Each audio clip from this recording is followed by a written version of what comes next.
How do you pray? You start your prayers by acknowledging who you're talking to.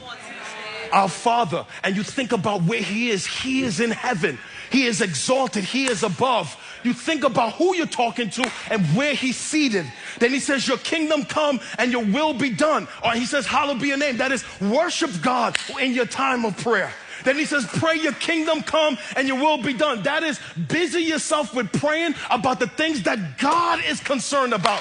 Pray for the spread of the gospel. Pray for the planting of churches. Pray for missionaries. Pray for spiritual leaders. Pray for people to be saved. Pray for the lost to know Jesus. Pray for every unsaved family and loved one. Pray for the kingdom. If you pray like that, your prayer life will be on fire. Some of you'll be bored in your prayer because all your prayers are about you. But when you see the world through the eyes of Jesus, you will be grieved over the state of cities in America. You'll be praying for the government and for nations. You'll be praying for places where they've never heard the name of Jesus. You'll be praying for Islamic nations and Buddhist nations and places where they've never heard Christ. You'll be praying your kingdom come and your will be done. Then He gets to you.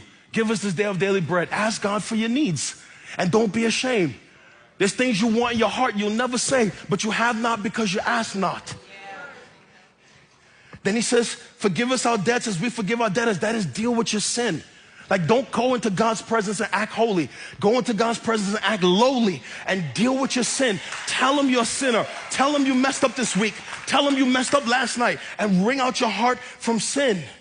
And lead us not into temptation. That is, ask Him for strength, right? So you see, the Lord commands us to pray.